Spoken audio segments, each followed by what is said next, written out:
Today we're diving into one of the most influential and honestly one of the most misunderstood Masonic texts ever written, Albert Pike's 19th century work, Morals and Dogma. And we're going to jump right in with the line that has caused an incredible amount of controversy over the years. So right out of the gate, Pike hits you with this. This one quote has fueled conspiracy theories for more than a century. But to really get a handle on what he's saying, we first have to understand how Pike uses language in the first place. And here's the key, For Pike, pretty much everything was a symbol. Words and ideas, they aren't static things. Their meanings change and evolve. So for him, Lucifer isn't a literal being, it's a symbol of light, of that rebellious energy you need for real intellectual freedom. He means it literally as a light bearer, not some spirit of darkness. To really wrap our heads around this, we need to know a little bit about the man himself and what he was trying to do.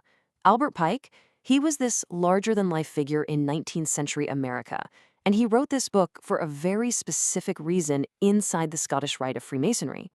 So this book, it wasn't some kind of secret rule book or a list of commands you had to follow. It's much more like a philosophical textbook, A guide designed to make Masons really think hard about the symbols and stories they encounter, to get them on a personal journey of discovery. Okay, so now that we know why he wrote it, let's get into what he actually wrote. And we'll start with one of the most powerful and, honestly, most universal themes in the entire book, this constant struggle for human liberty against tyranny. Pike points out this really fascinating paradox here. He's basically arguing that tyranny isn't just something forced on people from the top down. No, it's actually held up by the very people it's crushing. A tyrant takes the people's own collective strength, their armies, their work, and uses it like a yoke to enslave them. And he breaks it down even more. For Pike, despotism is just raw force without any wisdom. It's like a hammer swinging wildly without a ruler to guide it. It really takes root when the military isn't controlled by the government, and it tricks people into holding on to old, dead ideas. He gives this warning that this is a constant danger, especially when, incompetent or just plain corrupt people get their hands on power. So, if Masonry is all about these huge ideas like liberty and morality, how does it actually teach them? Well, Pike says it's all done through the language of symbols. And a huge part of that symbolic language is something Masons call the jewels of the lodge. Now, we're not talking about literal gems here. These are symbolic tools, and each one is designed to teach a really fundamental moral or philosophical lesson. And this table just lays out the Mason's path so perfectly. On one side, you have the movable jewels, the square, the level, and the plumb. These are the tools for how you act in the world, with morality, equality, and integrity. Then you have the immovable jewels, which are all about the inner journey, starting as a rough ashlar, a raw, imperfect self, and working to become a perfect ashlar, a person shaped by virtue and knowledge. Another really important symbol is the blazing star. For Pike, this represents omniscience, like the all-seeing eye of God. And that little letter in the center, the Hebrew letter Yod, that symbolizes the very first spark of divine energy that kicked off the entire universe. All right, let's go a little deeper into the more metaphysical stuff in the book. Because Pike uses all these symbols to explore what he believed were universal laws that govern all of existence. He's pulling from all these ancient philosophies like Zoroastrianism and Egyptian mythology to lay out this idea of a universe that's built on a balance of opposites. It's not just good versus evil, it's active versus passive, light versus dark, even justice versus mercy. But, and this is the crucial insight, these forces aren't in some epic death match to destroy each other. For Pike, they have to exist in a perfect balance. All harmony, all progress, life itself, it all comes from the equilibrium between these opposites. Just think about how a planet stays in orbit, right? It's that perfect balance between forces pulling it in and forces pushing it out. So how do you even begin to map out this kind of universal balance? Well, for Pike, he turned to a system that was designed to find a hidden meaning in the universe, the Kabalah.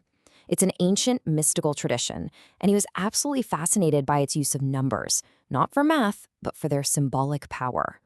To Pike, certain numbers held the actual blueprint of creation.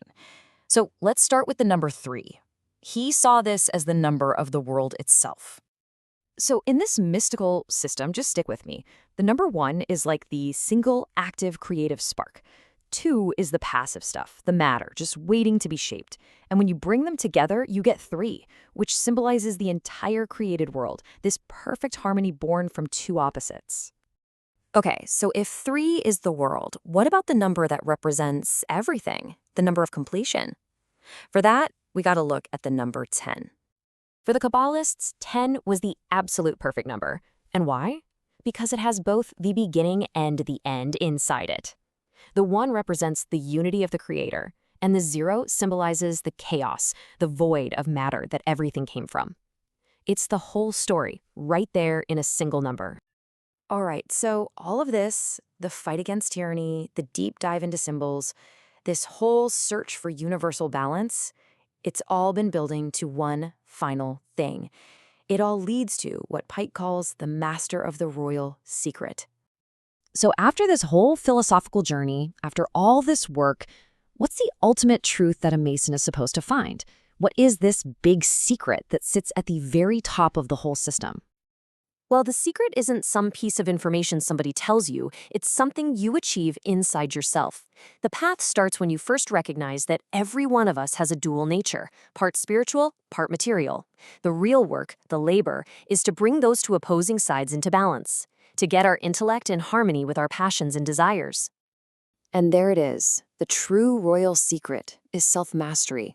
It's the realization that you as a person are a tiny version of the entire universe, a walking, talking harmony of contrary forces. And according to Pike, the only way to achieve your true purpose in life is to create that perfect internal balance. And Pike leaves us with this incredible grand vision. He truly believed that if enough individuals could achieve this inner harmony, it would eventually scale up and create a holy empire. Not an empire of land or power, but a global brotherhood built on self-mastery, wisdom, and balance. Which leaves us with a final provocative thought. Is a world like that even possible?